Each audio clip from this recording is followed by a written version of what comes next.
ஸ்மிருதி மந்தனா இப்போது ஹாட் டாப்பிக்காக இது தான் போயிட்டுருக்கு. இது என்ன தான் அவங்களோட பர்சனல் லைஃப்பாக இருந்தாலும் சின்ஸ் வந்து அவங்க ஒரு கிரிக்கெட்டராக இருக்கிறனால, விமன் கிரிக்கெட்டராக இருக்கிறனால வைட்லி அவங்களோட சக்ஸஸ் அண்டு மேரேஜ் பற்றி எல்லாருமே ரொம்ப சந்தோஷப்பட்டாங்க. அதனால தான் இவ்வளோ தூரம் மக்கள் வந்து இருந்துட்டு வருத்தப்பட்டு தான் பேசுகிறாங்க. எனக்கு தெரிஞ்சு 95% வந்து அவங்க பிறந்த இயர் வந்து 1996. அவங்க வந்து இந்தியன் இன்டர்நேஷ்னல் கிரிக்கெட்டர், அப்புறம் வைஸ் கேப்டனாகவும் இருந்திருக்காங்க.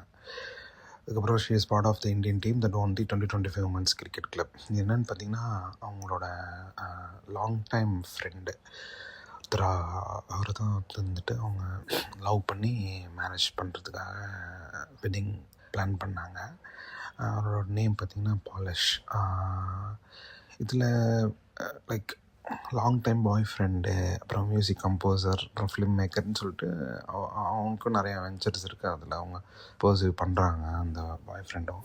இதில் என்னென்னு பார்த்தீங்கன்னா, ஒரு 3 to 4 days பிஃபோர் அவங்களோட ஃபாதருக்கு வந்து இருந்துட்டு ஹார்ட் இஷ்யூ, லைக் அதனால் அவர் உடம்பு சரியாமல் அட்மிட் ஆனார்.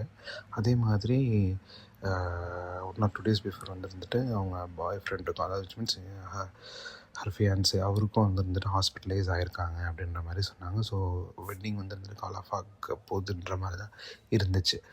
அதுக்கப்புறம் நியூஸில் எல்லாத்துலேயுமே இப்போ என்ன சொல்கிறாங்க அப்படின்னா, அந்த பாய் ஃப்ரெண்ட் வந்து இருந்துட்டு ஒரு கோரியோகிராஃபரோட ரிலேஷன்ஷிப்பில் இருந்திருக்காங்க. அது வந்து ரொம்ப லேட்டாக தான் தெரிஞ்சிருக்கு. லேட்டானா இவ்வளோ நாள் பழகின வச்சு தெரிஞ்சிருக்கு. அப்புறம் அவங்களுக்குள்ள கான்வர்சேஷன் ஆகி மேரேஜ் வந்து கால் ஆஃப் பண்ணிட்டாங்க அப்படின்ற மாதிரி சொல்கிறாங்க. இது எந்த அளவுக்கு உண்மை இதுன்னு சொல்லிட்டு தெரில.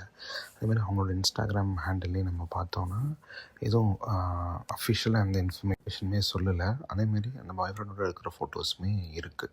மேபி லாங் டைம் ஃப்ரெண்டுன்றனால கண்டிப்பாக ஏமாற்ற மாட்டாங்கன்னு நம்பிக்கை இல்லைன்னா அவங்க வந்து லவ்வை வந்துட்டு மேரேஜாக டர்ன் பண்ணுறதுக்கு முயற்சி பண்ணியிருப்பாங்க. ஏன்னா நமக்கு தெரியும், எல்லாமே விசேஷம் தான் அவங்களுக்கு கொடுத்துட்ருந்தாங்க. நல்லா இருக்கணும், ஷீஸ் அ குட் கேர்ள் அப்படின்ற மாதிரி தான் சொன்னாங்க. பட் தெரில, இப்போ வந்து இருந்துட்டு கடவுள் தான் அவங்களுக்கு வந்து பெரிய ஒரு மனபலத்தையும் இதையும் கொடுக்கணும்.